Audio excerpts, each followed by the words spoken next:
Greetings, my dear viewer. You're on the channel The Price of Cheating. The channel is for those who appreciate traditional family values and condemn adultery.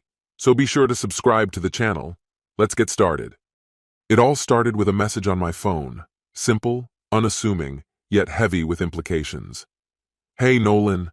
I think we should take a break and reevaluate things. The tone felt detached, almost clinical. These were the words of Delilah, my wife of 6 years. At first, I was struck with confusion. This wasn't like her. She had always been level-headed, no dramatic fights, no cold shoulders.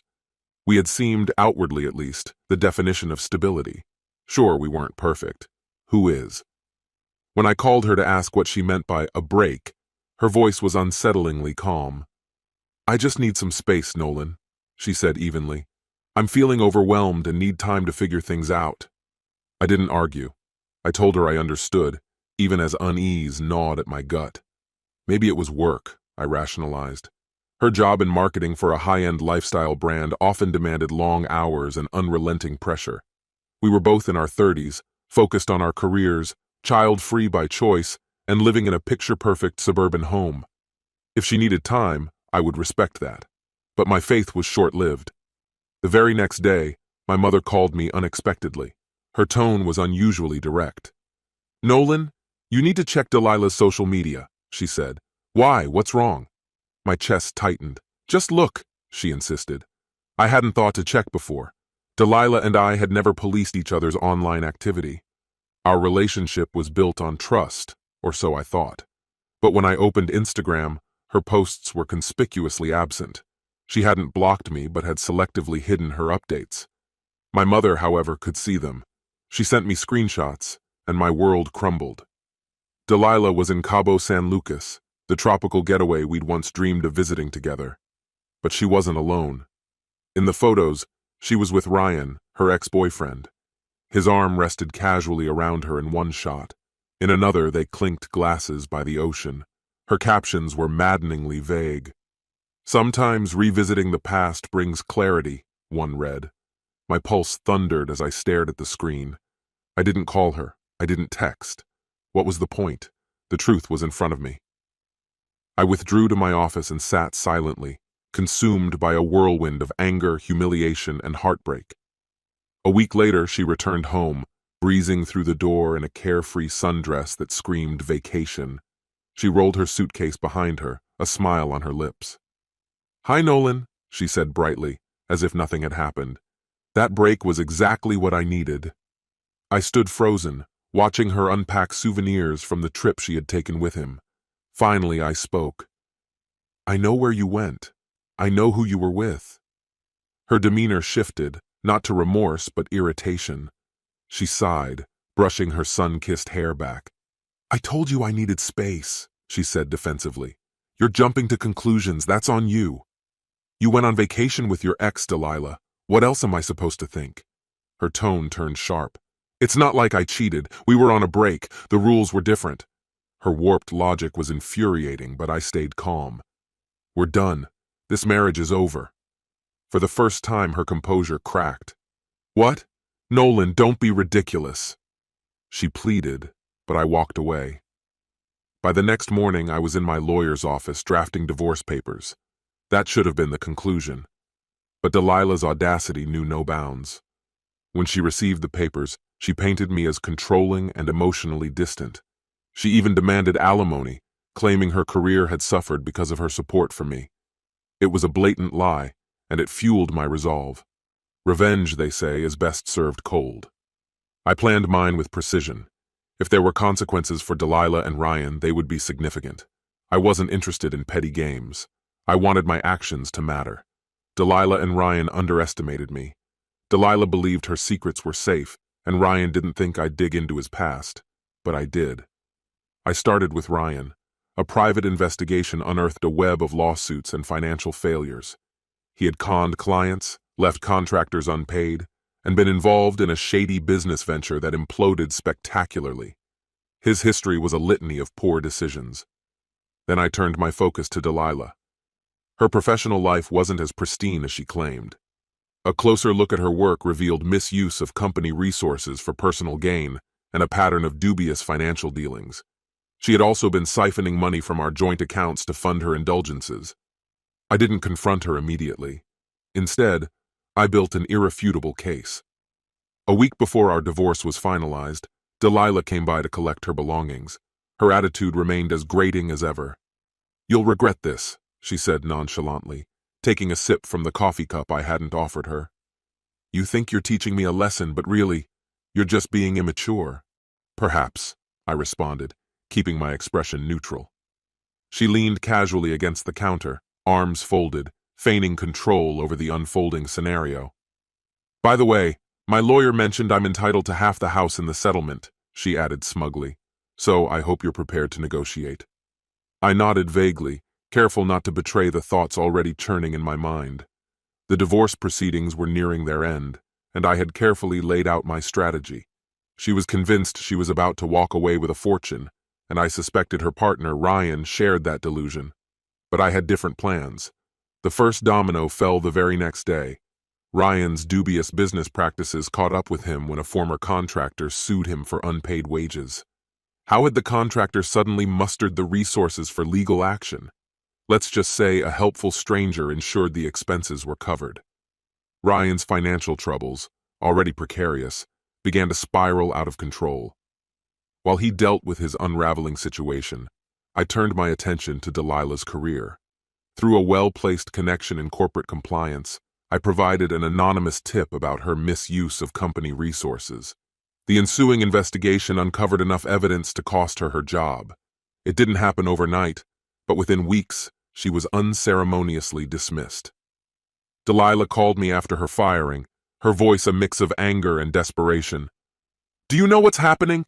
My company's accusing me of misconduct. They claim they have proof, but it's all wrong." "That sounds difficult," I replied, my tone measured and detached. "You don't understand, Nolan. This could ruin me. If they don't drop this, I'll never work in my field again." "I'm sure you'll figure something out," I said, maintaining an even demeanor. Her frustration boiled over. "You're enjoying this, aren't you? You think it's funny?" "Delilah," I interrupted sharply, "I warned you. Actions have consequences. You chose to ignore that." That was the last time we spoke. The final piece of my plan revolved around the house. Delilah had demanded half, unaware that I had already documented her financial misconduct, including misappropriating funds from our joint savings, as evidence in the divorce proceedings. My lawyer, a master of precision, presented her actions as justification for devaluing the marital assets. When the judge's ruling came down, Delilah received nothing. No money, no property, not even the alimony she had been banking on. The papers were signed, and her once glossy life was in shambles. Ryan was drowning in lawsuits, her career was obliterated, and I emerged unscathed, free to rebuild my life without their betrayals hanging over me. The brilliance of it all was how little effort it took. Their fragile house of cards had merely needed a slight push. I assumed Delilah and Ryan would fade from my life once the dust settled, but people like them rarely go quietly. A week later, my phone lit up with an unfamiliar number. It was Ryan, his tone laced with forced bravado. "Nolan, let's stop pretending. I know what you've been up to," he said. "You think you can destroy people and walk away unscathed? You don't intimidate me." I almost laughed at his audacity.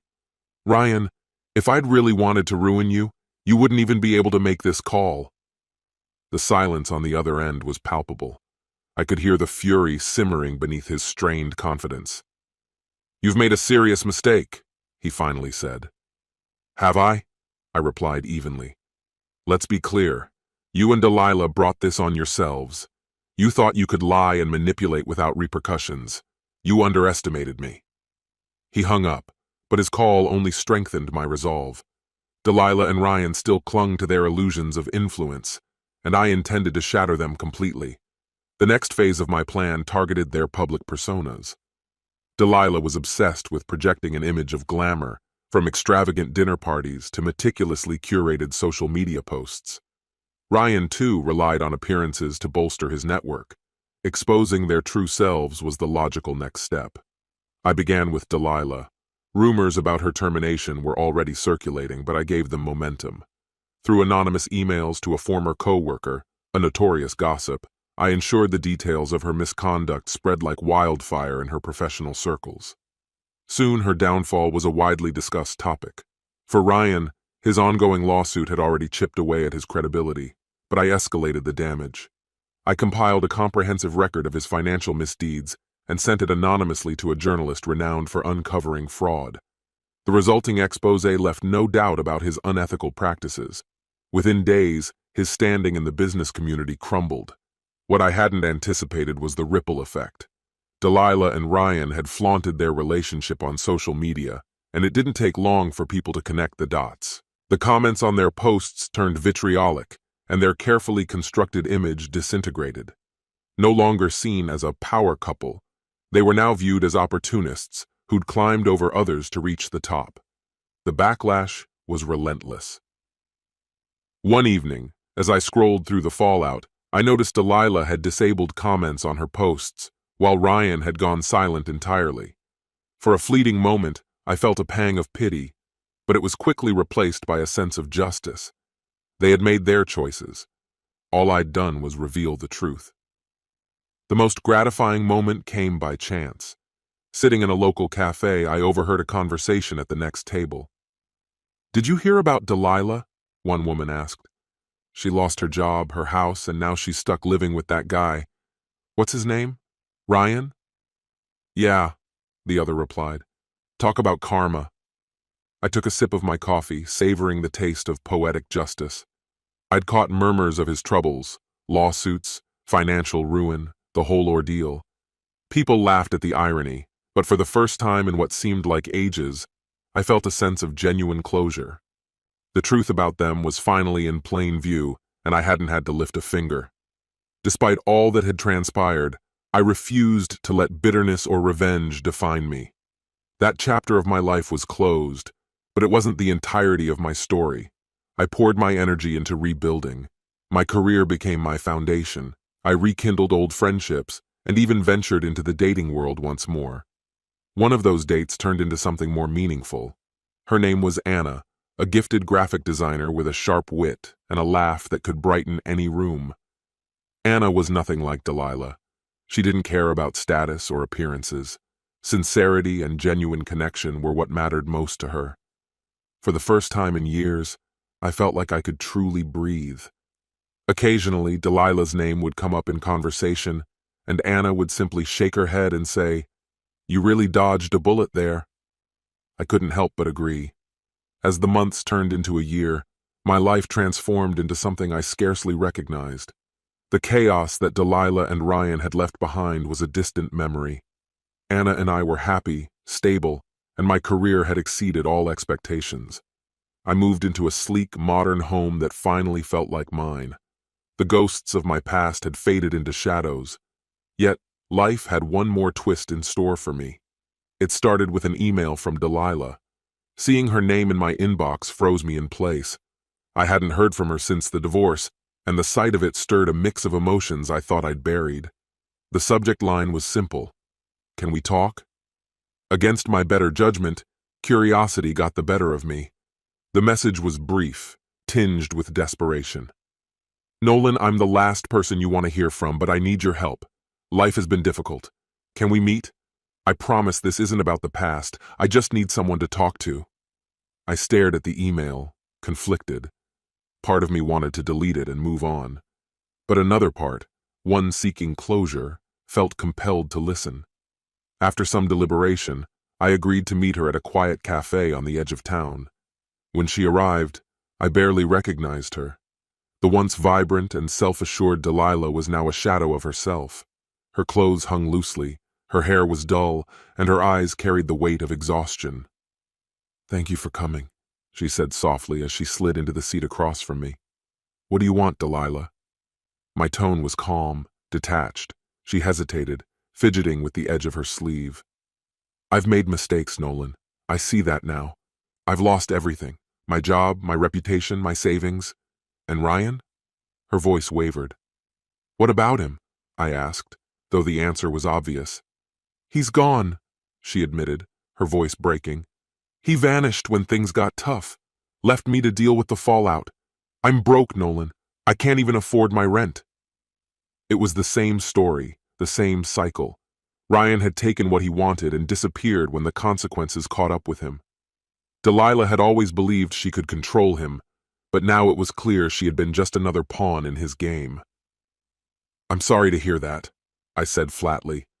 But what does this have to do with me? Her eyes filled with desperation. I don't have anyone else. My friends have all distanced themselves. I just need a little help to get back on my feet. Maybe a loan or... No. The word left my mouth before she could finish. Her expression crumbled. Nolan, please. I know I don't deserve it, but... You're right, I interrupted. You don't. You made your choices, Delilah. You lied to me, betrayed me, and tried to take what wasn't yours. Now you're dealing with the consequences. Her face fell as though I had struck her. I was wrong, she whispered. I see that now. But you weren't perfect either. You didn't fight for us, Nolan. You just walked away. I leaned forward, meeting her gaze. Because there was nothing left to fight for. You threw it away the moment you decided that a pause was a license to betray me. I've moved on, Delilah. You should too. She stared at me in silence for a long moment before nodding, tears brimming in her eyes. I suppose I deserved that, she murmured. Yes, you did. I stood, leaving a few bills on the table for my coffee. As I walked out, I felt no guilt, no sorrow, just an overwhelming sense of relief. Delilah's chapter in my life was finally closed. What became of her after that meeting, I couldn't say. Perhaps she rebuilt her life, or perhaps she didn't. It was no longer my concern. As for Ryan, his downfall continued. The lawsuits piled up and rumors swirled that he'd fled the country to avoid his creditors. Occasionally, I'd hear snippets of his disgrace, a reminder that karma has its way of catching up. Life carried on. Anna and I built a relationship grounded in trust and mutual respect. Every time I looked at her, I was reminded of the strength it took to walk away from Delilah's betrayal. Revenge may have its allure, but the greatest triumph was reclaiming my life and living it to its fullest. This concludes the story. If you like it, then put your powerful like and subscribe to the channel. Greetings, my dear viewer. You're on the channel The Price of Cheating.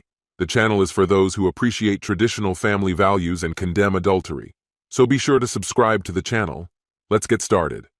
Is there a more iconic way to kick off a weighty discussion than by leaning on a classic phrase? Ethan, love, we have to talk, Lillian declared, her eyes locking onto mine with a seriousness that made me instinctively wonder if I had crumbs clinging to my lips. Just in case, I wiped my mouth on my sleeve, feigning casualness. Moments earlier, we'd been weighing the pros and cons of buying a used Honda 50 versus sticking with the bus for my regular wholesale runs. Clearly, this talk wasn't a continuation of that mundane debate. All right, Lillian, I said, reclining slightly. You've got my attention. Are you leading or should I? My attempt at humor fell flat. Her expression remained unwavering. Oh boy. This wasn't just any kind of serious. This was unyielding Wonder Woman-level determination. Ethan, love, we need to address our relationship, she began, her voice steady but weighted. I honestly can't remember the last time we really connected. It feels like we're drifting further apart every day. I had been bracing for this. Just yesterday I had stumbled upon a conversation that laid everything bare.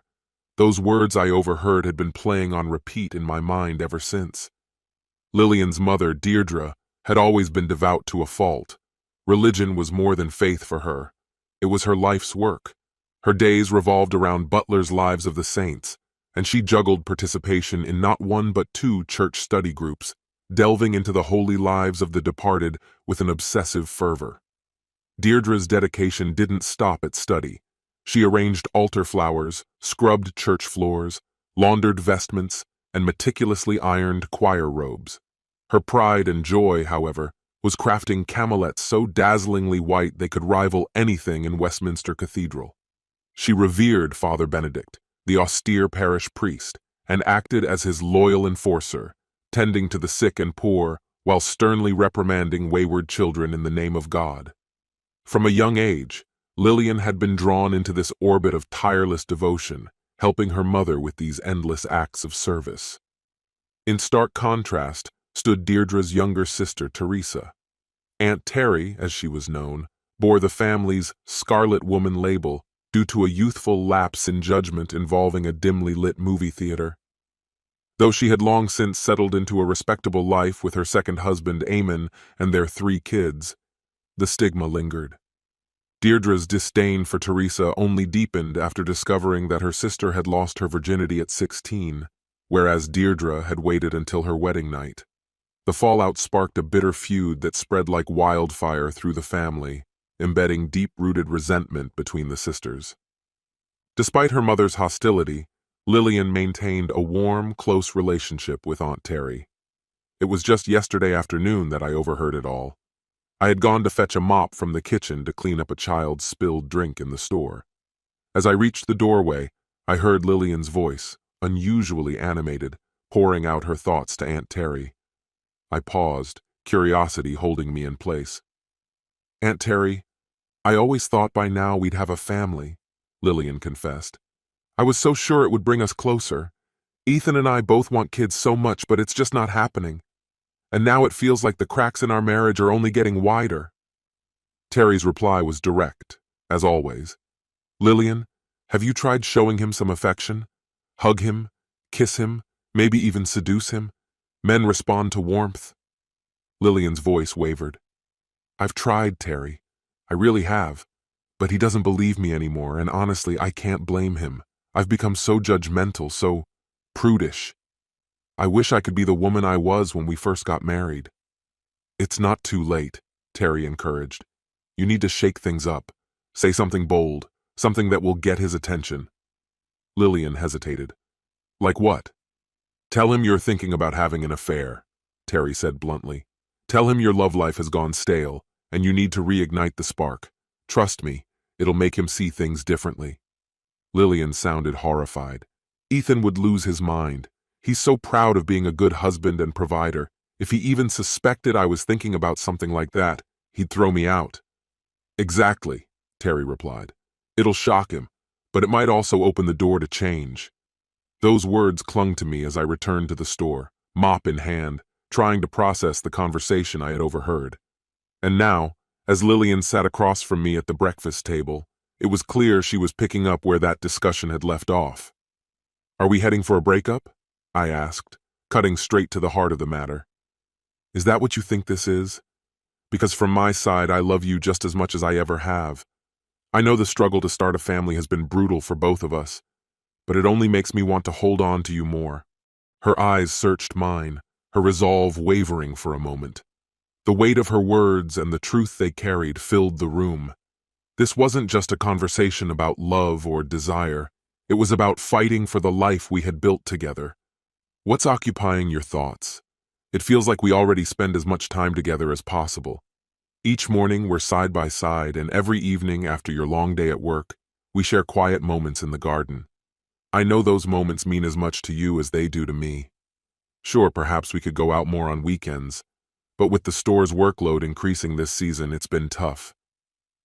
Ethan, don't you feel like our intimacy has stagnated? When was the last time we truly connected? When did we last share a deep kiss, or when I settled comfortably on your lap? How long has it been since you let your hands roam over me, like you used to, with that spontaneity I loved? We've fallen into a pattern, and that pattern is becoming more entrenched every day." I could have pointed out that the affection had waned on my end because she'd spent years rejecting my advances, but I held back. I wanted to hear her out. "You're right," I said. "It's been a long time. What do you think we should do about it?" "Ethan, you won't like this," she began hesitantly. "But I've been thinking. Maybe if I had an affair with someone else, it would rekindle something between us. Perhaps seeing another man desire me would remind you of how you once did." The audacity of her suggestion hit me like a jolt. Was this truly her solution, blaming me for the growing chasm between us? Yet I didn't react angrily. "Do you honestly think that would work?" I asked. She was caught off guard, unprepared for my response. Her expression was a mix of shock and disbelief, as though she'd expected outright rejection. "Oh, Ethan, What are you saying? You're not supposed to agree with me. I softened my tone, giving her a way forward. You've given me a lot to consider. Let me mull it over while I'm at the store, and we'll discuss it again later. A couple of hours later, she returned, peeking around the corner tentatively. Her curiosity and apprehension were plain to see. I invited her in. Lillian, I've been thinking about what you said, and I believe your idea has merit. But if we go down this road, there will be a few non-negotiable rules. She looked flabbergasted. Her expression embodied sheer bewilderment. I continued calmly. First, this arrangement must apply equally to both of us. Second, I'll choose your partner, and you'll choose mine. Since you know the women at the soap factory well, find someone for me who's as beautiful as you, younger, if possible. Most importantly, she must be open to all the things you've always refused to do. She should be comfortable with the lights on, willing to explore every position, and be more adventurous in the things you've always avoided. Lillian's eyes widened as I laid out the terms. You'll need to have a detailed conversation with her to ensure she's okay with everything. In return, I'll take her to dances, spoil her with gifts, and treat her well. Meanwhile, I'll pick a couple of young, attractive men for you. Don't worry about finances, I'll cover all their expenses from our savings. For a moment she was silent. Leave the arrangements to me, she finally said, though maybe this is really about confronting my own inhibitions. Then she paused, as if unsure whether to continue, before retreating to the house to think things over. I was indifferent to the outcome. Whether she embraced this idea or rejected it, I had positioned myself advantageously. If she reignited our passion, I'd welcome it. If she explored her desires and returned more open and adventurous, it would benefit us both. And if things fell apart entirely, though I hoped they wouldn't, we'd still be better off than remaining trapped in the emotional void of our marriage. To my surprise, Lillian agreed to the terms. While I began scouting potential partners for her, she worked through her reservations and even started taking pride in presenting me as desirable. One evening, I found her sorting through photos, selecting the ones where I appeared most attractive. The women at work think you have beautiful eyes and a charming smile, she said with a shy grin. Their compliments seemed to lift her spirits. Gradually, affection began to flow more freely between us. She'd sit on my lap, and we'd share unrestrained kisses that felt reminiscent of our early days together. Our lovemaking, while still cautious, became warmer and more tender. After a few weeks, she announced that a woman named Carol had agreed to my conditions and wanted to meet me. I kept the identity of her potential partner a secret, hinting only that she'd recognize him when the time came. Despite her attempts to pry, I refused to divulge more. We arranged to meet Carol at a riverside pub called The Elling on a warm summer evening. Lillian and I arrived early, strolling hand in hand down the bustling road. I felt an unusual calm, certain that whatever unfolded, I had nothing to lose. Lillian appeared stiff and uneasy, her posture betraying a discomfort she couldn't quite conceal. Although she outwardly accepted the arrangement I had suggested concerning my prospective romantic interest, her demeanor hinted at an undercurrent of jealousy she seemed unable to suppress. Deep within, I suspected she might entertain the notion of a dalliance herself, though no such opportunity had arisen to tempt her. We settled into our seats at the table, me with a pint of Everard's bitters, and her with her habitual half-lime beer, elegantly served in a delicate glass. As was customary, I purchased a packet of the latest Golden Wonder salt and vinegar crisps for her, while I indulged in my favorite salted peanuts. I share these details to paint a portrait of the everyday nuances of life among the upper echelon. Before long, I rose to greet Carol, who had just spotted Lillian and was making her way across the lawn toward us. Carol's presence was striking.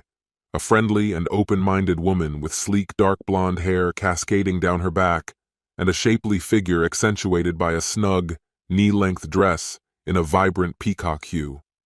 She greeted Lillian warmly with a hug before turning to me, where I met her with a kiss on the cheek and a gentle hand squeeze. Excusing myself briefly, I ventured inside to fetch her a drink and soon returned with a beefeater and tonic for her and another pint for myself. We settled into the casual rhythms of conversation as we awaited her slightly delayed arrival. Over the next few minutes, Carol and I exchanged light banter, subtly appraising one another as we spoke. It seemed we both felt content with the unspoken agreement we'd reached, though it became apparent that Lillian's satisfaction with her role in the arrangement was steadily waning. Events appeared to unfold seamlessly until Lillian suddenly stood and exclaimed, "Oh, look! There's Aaron's punt! Hi, Aaron!" Her enthusiasm was clear as she waved at our old friend, who was leisurely drifting upriver in his flatboat. Aaron, a farmer who managed his family's land downstream in Mount Sorrel, harbored a strong preference for traveling by horse or navigating the waterways in his punt, eschewing cars altogether. Each week, he delivered an assortment of fresh vegetables to sell to those living along the canal, houseboat residents, and a select group of local customers. Towering and powerfully built from years of physical labor, Aaron's sun-bleached hair and bronzed skin spoke of long days spent under the open sky. His measured, deliberate speech carried the unmistakable cadence of a Leicestershire accent, and his quiet warmth was as evident as the gentle smile that seemed more at home on his face than any spoken word. It occurred to me instantly that he might be a potential romantic match for Lillian. Their friendship was deep-rooted, and while it remained unspoken, I sensed an unacknowledged affection between them. Yet I had little doubt that Aaron's heart was ultimately bound to his cousin Annalise, a university student soon to graduate, a destiny seemingly understood by everyone except the two of them. Life, however, has a habit of defying expectations. As Aaron joined us at the table and was introduced to Carol, the energy between them shifted noticeably. Within moments, their mutual attraction became evident, their lingering glances and shared smiles signaling a budding connection. The conversation at the table faltered, gradually giving way to an expectant silence as Lillian and I observed the chemistry unfolding before us. It was less than 30 minutes later when Carol found herself seated in Aaron's punt, the pair setting off together to explore whatever adventures awaited them downstream, perhaps even the cozy refuge of his grandmother's feather bed. Lillian turned to me with a wry laugh. "Well, Ethan, you sly devil, you had this all planned out, didn't you?" she teased. Meeting her gaze, I allowed a mischievous smile to surface. "Let's just say it was one of the possible outcomes I foresaw," I replied. "But rest assured, my dear, there wasn't a single scenario where you and I ended up hurt." She arched an eyebrow, her tone shifting to something both playful and tender. "So you're sticking with me, are you? Think you can manage my imperfections? Because it's all yours if you want it. Just promise me you'll let me try to make you happy. Please." I took her hand, giving it a gentle squeeze. "I've always known you've never truly wanted an affair. That much has been clear from the start. Maybe I nudged things a little, but I'd never intend to hurt you. You know that, don't you?" Her expression softened, and she nodded in understanding. In the quiet corners of my mind, a familiar voice spoke again. "Teach her how to find real happiness," it urged, "and then see what unfolds." It struck me as a worthwhile path to follow. This concludes the story. If you like it, then put your powerful like and subscribe to the channel. Greetings, my dear viewer. You're on the channel The Price of Cheating. The channel is for those who appreciate traditional family values and condemn adultery. So be sure to subscribe to the channel. Let's get started. Family has always been my anchor. My name is Samuel. I'm 44 years old, a husband, and a father who cherishes life's little joys. My escapes are found in cooking, baking, occasionally sketching, and getting lost in melodies. Abigail, my wife of 2 decades, and I have an 18-year-old daughter, Lisa, who lights up my world. Abigail, however, has a way with words, and not always in the kindest sense. She's quick to comment on my choices, often with a teasing edge. "Samuel, do you really believe that car of yours will make it through another winter? It's more midlife crisis than dependable dad mobile," she'll quip about my aging Honda Civic. Sure, it's no luxury ride, but it gets the job done. And with Lisa's college expenses, practicality wins out. Her remarks don't stop with the car. My cooking. "You're single-handedly raising our cholesterol with all that butter." My music. "Do you think strumming an acoustic guitar makes you trendy? You left 25 behind a long time ago." Even my drawing doesn't escape her scrutiny. Are we aiming for the next Bob Ross? Stick to cookies, Samuel. Thankfully, Lisa is my refuge. She sees me for who I am. No judgments, just love. Recently, we baked a cake together. Well, I did the baking while Lisa managed to coat herself in flour from head to toe. Dad, you could totally open a bakery, she teased, stealing a lick of frosting from the spatula. Only if you'll agree to be my official taste tester, I replied. Deal, but my fees are paid in cupcakes, she laughed. That's our relationship, effortless, genuine, and full of joy. Abigail, on the other hand, seems to take pleasure in pointing out my flaws, especially in company. During a recent gathering at our house, she shared an anecdote about my attempt to fix a sink.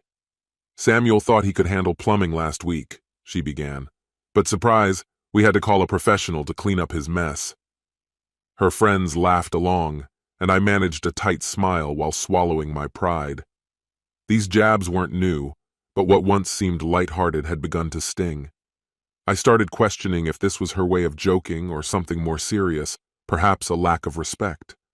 Nights became sleepless as I replayed her words, wondering if I had let her down. Was I failing as a husband? Had I become insufficient in her eyes? The tension between us only grew. Her criticism became almost routine. At a dinner hosted by her friend Sheila, Abigail wasted no time making a remark. Samuel brought grocery store wine, predictable as always, she announced with a smirk, holding the bottle like it was a novelty item. The room responded with polite laughter. Well, you've always said I'm predictable, I tried to joke back. The effort fell flat. Predictable is putting it lightly, she retorted, earning more chuckles. On the drive home, I couldn't keep my frustration bottled up. Do you even realize how often you put me down? I asked, trying to keep my tone even. She sighed, exasperated. Oh, Samuel, stop being so dramatic. It's just a joke. But who's laughing? I replied. She didn't answer, staring out the window instead.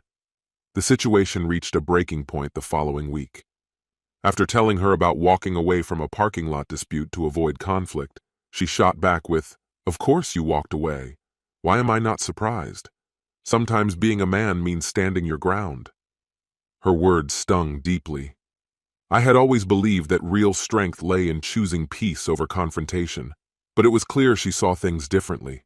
Her behavior also began to shift. Abigail started spending more nights out with friends, often coming home late. One evening, well past midnight, she walked in smelling of wine and perfume. Big night? I asked lightly. It was fine, she replied curtly, heading straight to bed. When I tried to probe further, she snapped, "Not everything revolves around you, Samuel," and slammed the bathroom door, leaving me alone in the quiet weight of our unraveling connection. Doubts I never thought I'd entertain crept in. Was there someone else? The signs were impossible to ignore. Divorce, once an unimaginable thought, began to take root in my mind. I spent restless nights wrestling with questions. Could we fix this? Did I even want to try? One morning, while sipping coffee, an online ad caught my eye. Know your rights in divorce. It felt as though it was speaking directly to me. Clicking on the link, I spent hours absorbing information about divorce laws, property division, and custody, though Lisa, being 18, wouldn't be part of that equation. The deeper I delved, the more I realized I needed professional guidance. Later that day, I scheduled an appointment with a divorce lawyer named Mike. When we met, he looked the part, sharp suit, slicked back hair, and a confident demeanor. "So Samuel, tell me what's been happening," he began as we sat in his office. I hesitated, then opened up. I described the constant criticisms, the growing emotional distance, and my suspicions about the state of our marriage. Mike listened attentively, his pen moving steadily as I recounted the unraveling of a life I once believed was unshakable. He studied me intently, his silence hanging in the air before he finally spoke. "You've been carrying this burden for a long time, haven't you?" he said, his voice calm but piercing. I nodded, his words resonating with a weight I couldn't ignore. "I just don't know if I'm ready to decide," I admitted, uncertainty laced through every word.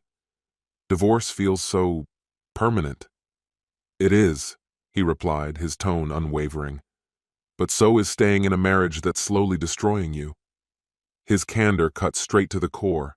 Then came the question that shook me to my foundation. What do you want for your life, for your future? I realized I didn't have an answer. For years, my energy had been consumed by trying to keep Abigail content, diffusing tension, and avoiding fights. The idea of focusing on what I wanted felt alien, even selfish.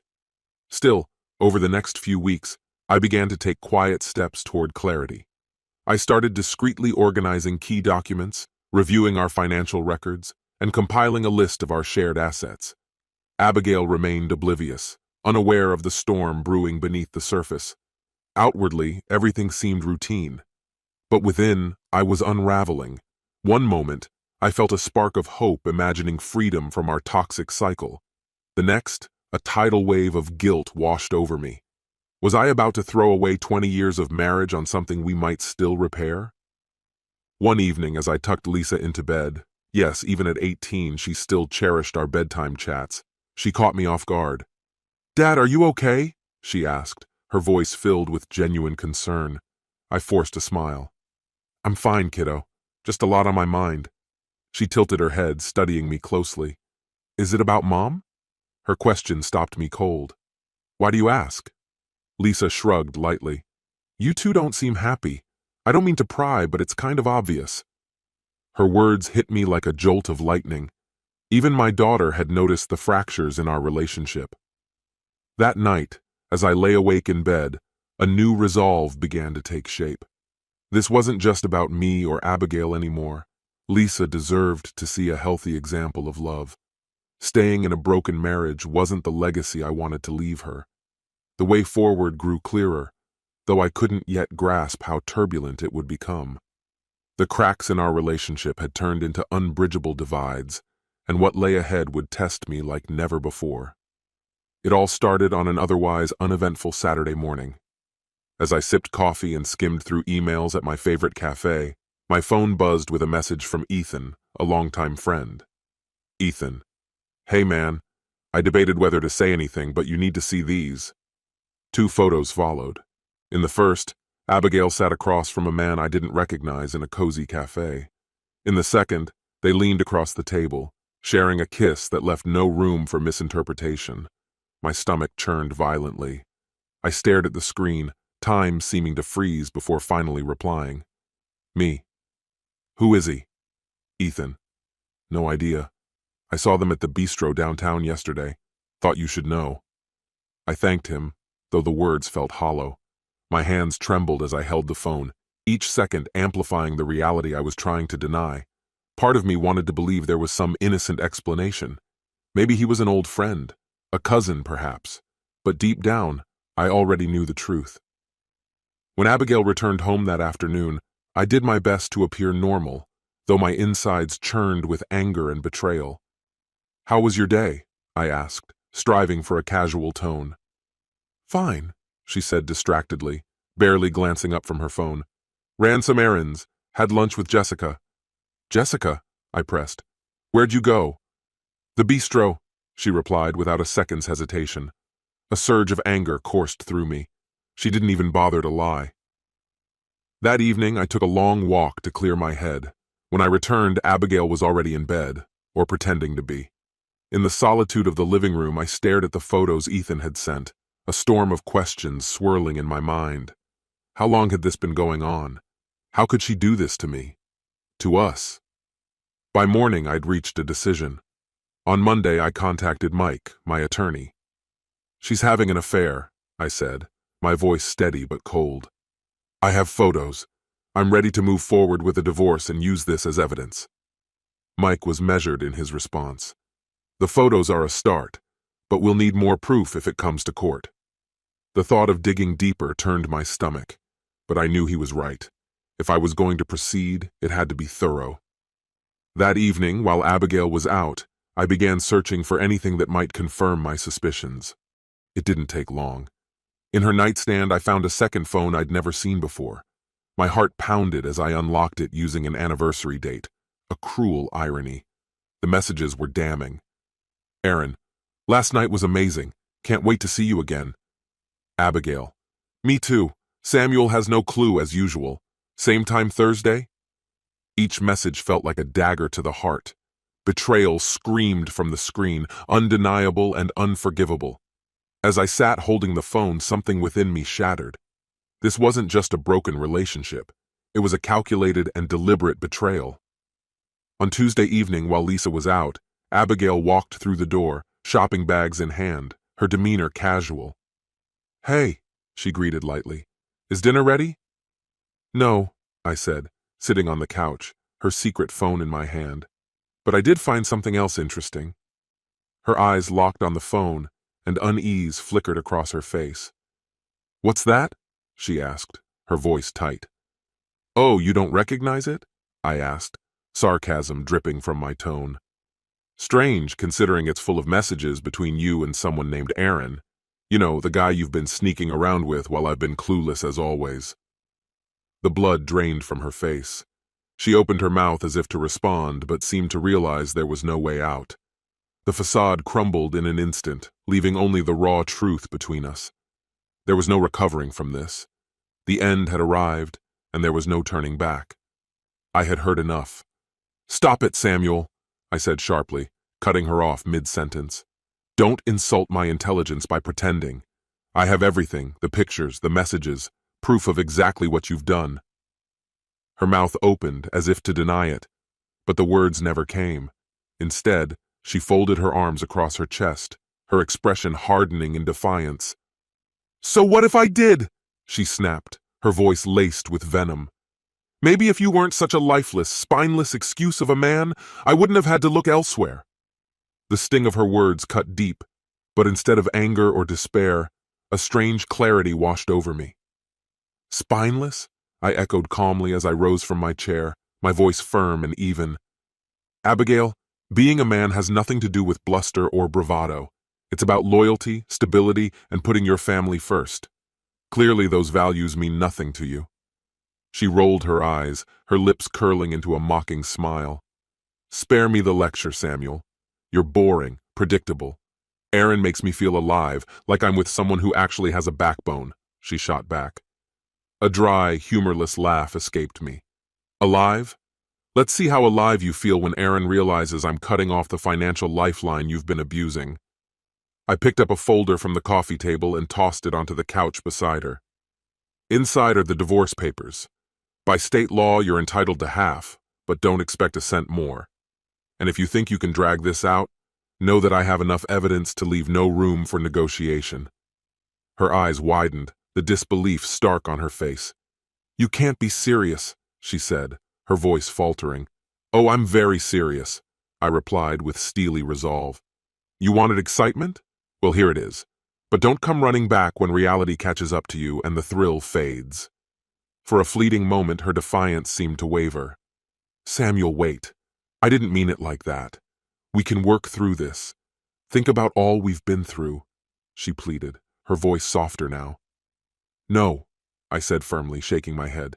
"You made your choices, Abigail, and now you'll live with them." Without another word, I grabbed my car keys and walked out the door. My phone buzzed as I drove. It was a message from Lisa. "Dad, can we talk when I get home?"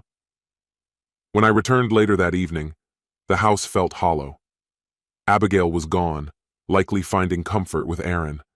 Lisa was waiting for me in the living room, her expression a mix of concern and curiosity. "Dad," she began cautiously, "what's going on with you and Mom?" I sat across from her, sighing heavily. "Lisa, I'm not going to sugarcoat this. Your mom and I are getting a divorce." Her eyes widened, though she seemed unsurprised. "Why?" she asked hesitantly. I hesitated, considering how much of the truth to share. At 18, she was old enough to understand, but still my child, someone I wanted to protect. "There are things I can't overlook anymore," I said carefully. "Your mom hasn't been honest, and it's not something we can fix." Lisa's shoulders sagged as she absorbed the news.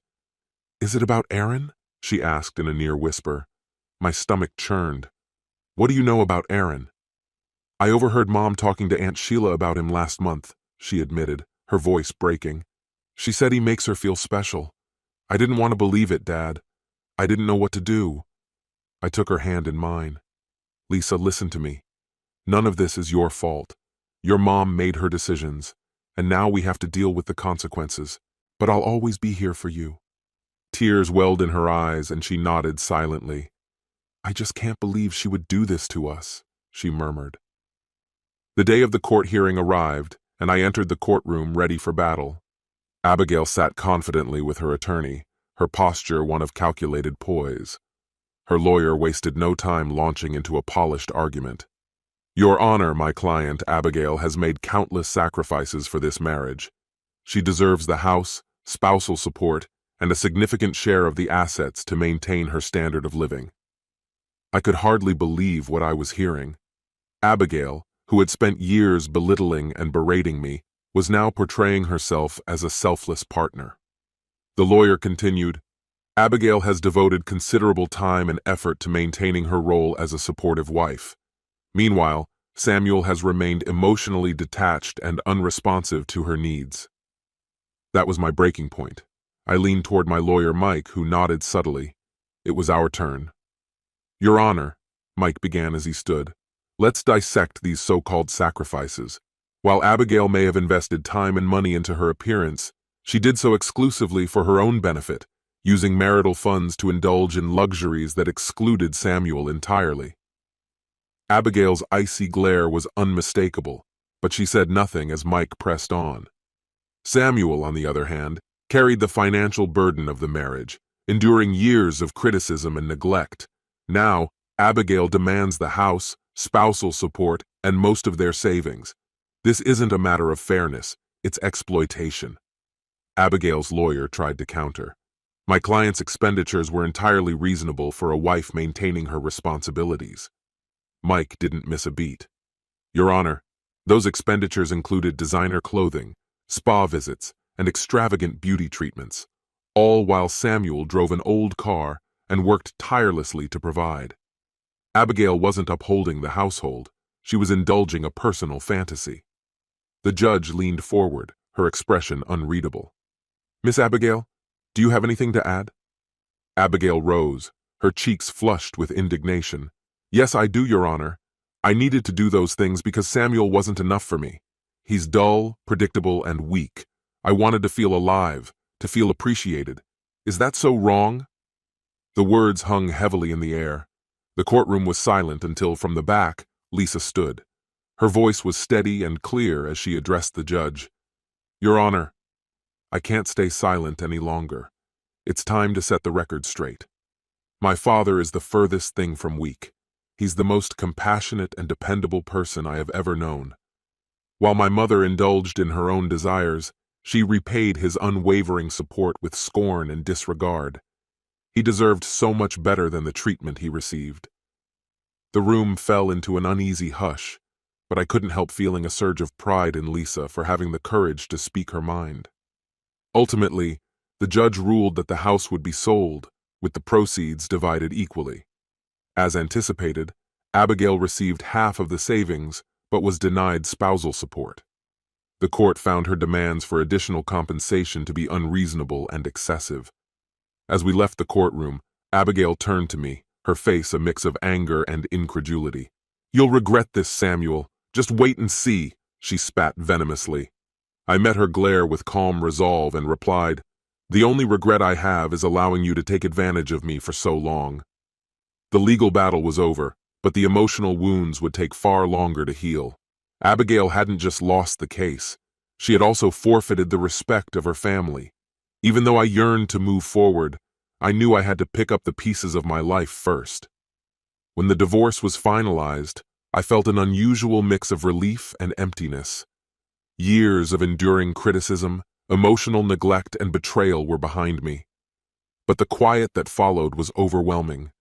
The house, once full of life, now stood as a hollow reminder of what had been lost, rather than a symbol of freedom gained. Lisa, always my pillar of strength, stayed with me for a while to help pack away the remnants of our shared past. As we sifted through old boxes one evening, she offered words of encouragement. "Dad, I know this is hard, but honestly, I believe this is the best thing for you." I nodded, appreciating her insight. "It's difficult to see it clearly now, but I think you're right," I admitted. Gradually, I adjusted to my new reality.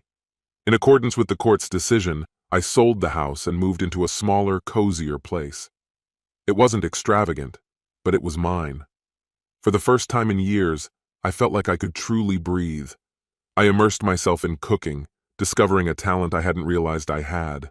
Lisa even convinced me to share my recipes on Instagram. Though Chef Samuel didn't become an overnight sensation, it gave me something to focus on besides my past. Meanwhile, Abigail struggled to adapt to her new circumstances. Her relationship with Aaron, the man she had chosen over stability, fell apart dramatically. What she had mistaken for passion turned out to be control and conflict. Whispers of their heated arguments circulated, with some suggesting that things may have escalated into violence. One day, Lisa visited me at my new home with unexpected news. "Dad," she began, setting her bag down, "I've decided to stay in touch with Mom, even if I'm not eager to spend much time with her. She's still my mom, after all. But guess what she asked me?" Raising an eyebrow, I prompted her to continue. "She wanted to know if I thought you'd ever consider taking her back." I nearly choked on my coffee. "What?" Lisa rolled her eyes. "Yeah, apparently Aaron dumped her, and now she says she misses the stability you provided." I let out a sardonic laugh. "The stability she spent years destroying? That stability?" Lisa shrugged. "Some people don't realize what they have until it's gone." Despite my efforts to rebuild, Abigail couldn't seem to let go. She reached out a few times, but I maintained my distance. Then, one evening, she appeared at my door unannounced. She looked completely different. Her once confident demeanor had been replaced with exhaustion and vulnerability. "Samuel," she said quietly, "can we talk?" I stood in the doorway, preventing her from stepping inside. "What is there to talk about, Abigail?" She sighed, her shoulders slumping. "I made a mistake.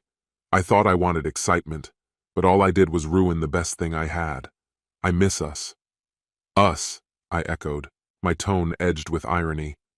"There hasn't been an us for a long time. That was your choice." Her eyes filled with tears, but I felt no sympathy. "I know I can't undo what I've done," she pleaded, "but maybe we could start over." I shook my head resolutely. Starting over would mean forgetting years of disrespect and betrayal. "I've moved on, Abigail. You need to as well." She stared at me for a long moment before nodding. "I guess I deserve that," she murmured. "You do," I replied softly before closing the door. Leaning against it, I exhaled deeply, feeling as though I had closed not just a chapter, but an entire book of my life. In the months that followed, life began to find its rhythm again. Lisa went off to college, and we stayed in close contact. My cooking hobby continued to grow, eventually leading me to teach a weekly local class. Reflecting on everything, I realized that Abigail's betrayal, though deeply painful, had given me an unexpected gift: freedom. Freedom to rediscover myself, to live life on my terms, and to forge a future unburdened by relentless criticism and doubt. If there's one thing I've learned, it's that respect forms the foundation of any meaningful relationship. Without it, everything else crumbles. Walking away was one of the hardest decisions I've ever made, but I now know it was the right one. For the first time in years, I am truly at peace. And let me tell you, it feels extraordinary. This concludes the story. If you like it, then put your powerful like and subscribe to the channel.